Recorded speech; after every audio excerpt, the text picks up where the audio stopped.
Next mo sa reveal. motor mo, ayos ba? So, ayan, thank you po kay bro. Thank you sa pag-comment. Ayan, simple lang naman yung yung mga dinagdag natin, yung mga upgrades natin dito sa motor natin. So, uunahin natin dito sa makina. Una, nagpalit tayo ng cams. Yun, CDI, carb, clutch spring, lining, tapos port. Sobrang basic lang po. Ayun, tapos naka-pipe tayo. Baling pipe natin is HGM. Ayun.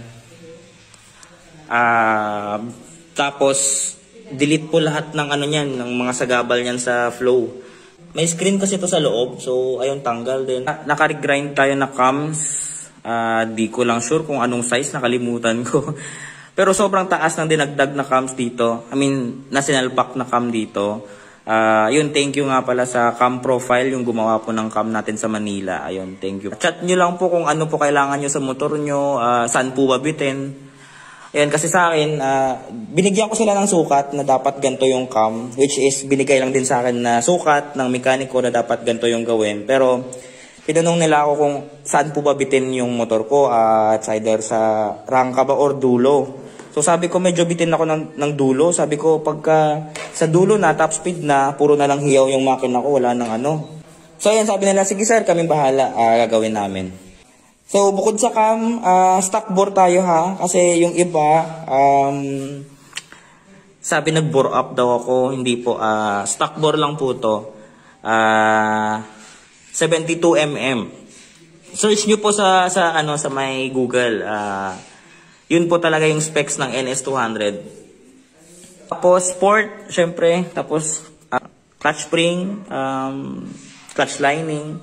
Given na po yun kapag nagkakarga kayo syempre yun po talagang dapat unahin nyo kaagad kapag nag-carb kayo. Racing CDI, pitch bike, version 3 po, reprogrammable. Palitin na talaga tong radiator natin kasi ilang beses na bumigay, sobrang init. Siyempre kapag nag-bore up po tayo, yung temperature niya po is hindi na maglalaro doon sa the same na required ng makina niya. Na temperature ng makina niya, hindi na ganun yung laro nun. So, tataas talaga yung temperatura kapag tumataas yung sisi ng motor. So, bale, nung nagpalit ako nung racing CDI ko, yung isa pang issue is hindi na po gumagana yung blower natin. So, ang ginawa na lang, nirekta ko na lang. Pero gumawa ko ng switch. Ayan. Tapos, nagdagdag po ako ng dalawang, kahit alalay lang na blower. Mga kilala po talaga sa akin nung matagal na. Alam po nila yung issue dito sa harap ko na gulong. Yung mugs natin, bali, hindi na po ito stock ng NS. Ito po pang sniper. So, nag-convert din tayo. Nagdagdag po tayo ng solid na na adapter. Ayan. Sobrang kapal po niyan para sure ball po. Ilang beses na po papalit-palit ng gulong para lang makuha yung top speed, yung rangka. Ayan. So, ito size 110 by 70 by 17. Okay siya. Sobrang okay na, goods na ako dun. Naka-mouse sprocket po kasi ako. Ayan. Kasi depende po yun kapag magpapalit kayo ng sprocket nyo, kapag lumaki po kayo ng gulong, magkaka-adjust po talaga yun. So, kung naka 520 po kayo, kung bitin pa po kayo dyan, it's either mag-adjust po kayo sa sprocket nyo or either sa gulong, ayan. So, depende po sa inyo. Yung pitch po kasi ng sprocket na to is 428 pitch, 4216, ayan. Ito naman, sa harap tayo na gulong, ayan. Yung size po ng gulong natin sa ngayon is 80 by 80, ayan. Nag 70 by 80 ako nun So sobrang liit talaga, plus bugbog talaga yung mugs natin, so kawawa. Tapos ito sa front brake lever tsaka sa clutch lever natin, nagpalit tayo ng pang Raider carb. Tapos quick throttle, bar end na na side mirror, tapos itong steering damper. Temperature, ayan, para monitor natin yung temperature natin. Kasi since naka manual tayo na blower sa radiator natin. Sa mga gusto lang pala mag-upgrade dito sa NS, depende po kasi kung saan po kayo naka-focus. I mean, kung ano po talaga yung concept nyo. Maraming naka NS200 na gusto parang big bike concept or adventure type concept. Ito street bike concept. Pero kung gusto niyo po mag top speed sa mga NS200 nyo, siguro tips ko lang po, weight reduction is the number one po. Number one key po yan, weight reduction talaga. Kasi isipin nyo guys, kahit sa mga underbone, yung pinakamababang weight talaga ng motor is yung Raider FI. Kaya king of underbone talaga siya. Kaya sobrang bilis. Pangalawa, pwede rin kayo magpalit ng sprocket nyo. Ayan. Kasi yung 520 na pitch nyo na stock ng NS200, medyo mabigat yan sa makina. Magpalit kayo ng pang NS200 na mouse sprocket na 428 pitch. Bale yung bigat ng kadena nyo, ng sprocket nyo, convert na lang natin sa top speed tsaka sa rangka. Mas magagaanan yung makina natin. Mas okay itong 428 pitch. Well, depende po sa sa rider talaga kung saan po nakafocus yung gamit ng motor nyo. So ayan, thank you po. Thank you sa panonood. At kung may mga katanungan po ulit kayo, feel free lang po magtanong. Baka po sakaling alam ko at saka masagot ko po, makatulong din po ako sa inyo. Thank you po.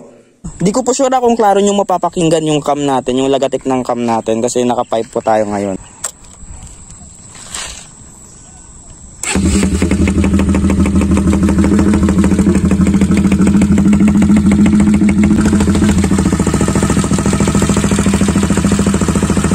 Okay sir na nag-comment, ano daw po yung cam na gamit natin? Pali yung nakasalpak po dito na cam is yung genuine niya pa po.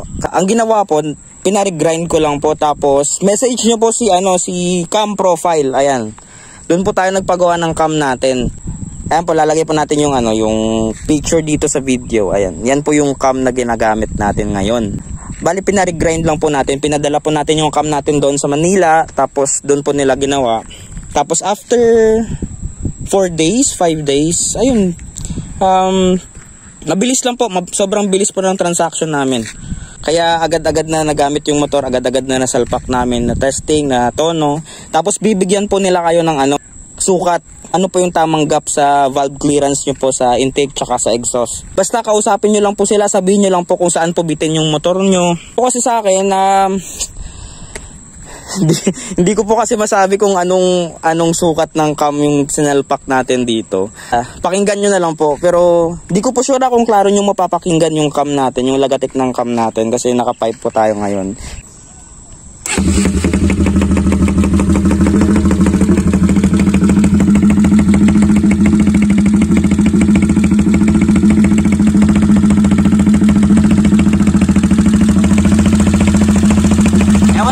Naririnig nyo po yung lagatik ng cam nya.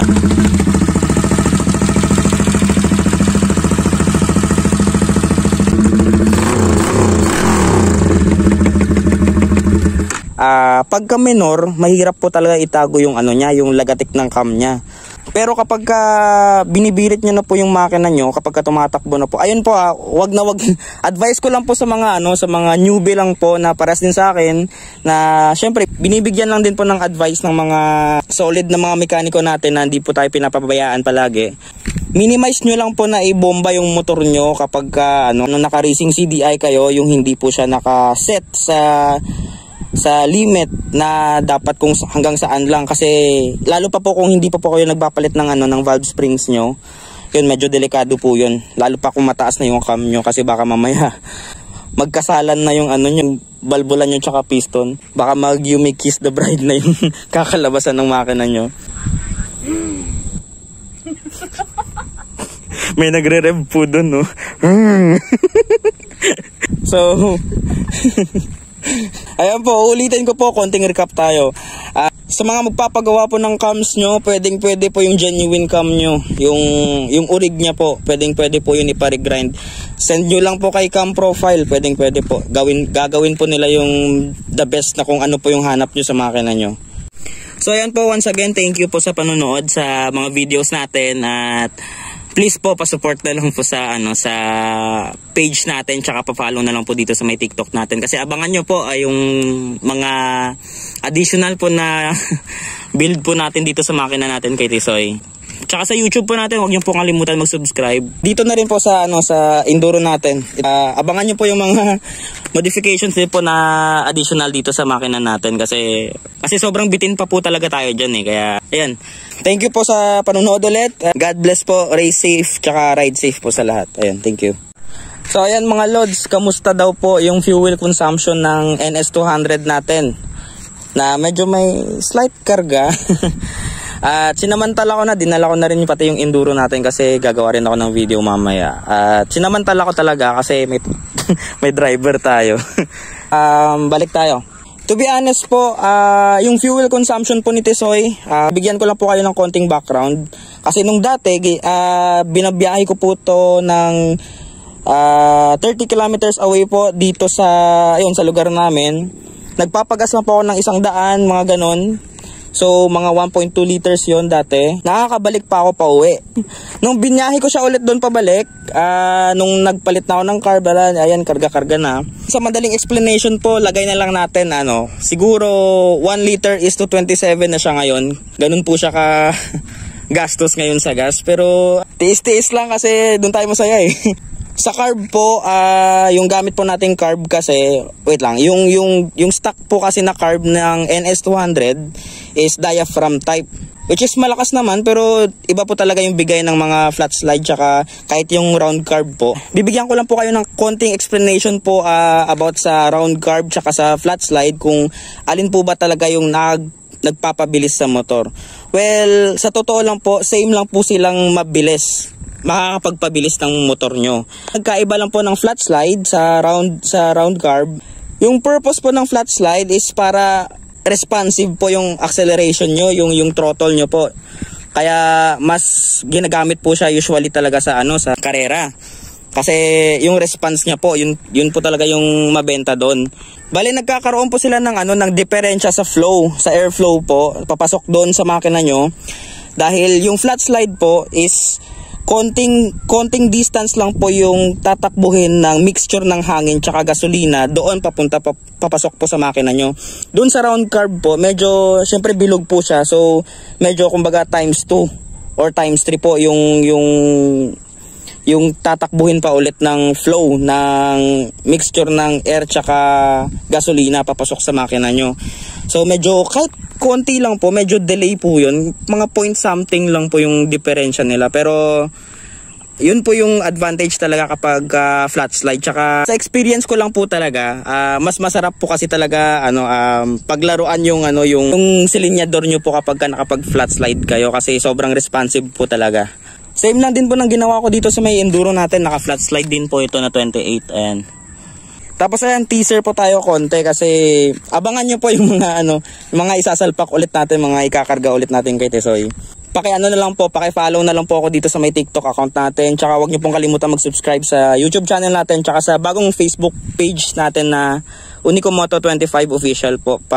Suyo na lang po ako, pa-follow na lang po ako doon para updated po kayo sa mga upgrades po natin, sa mga bagong videos na gagawin po natin dito sa motor natin. Ayan, pati dito sa enduro natin. So, ayun, thank you kay Sir ulit na nag-comment. Thank you po sa panonood ng video na to. Yan.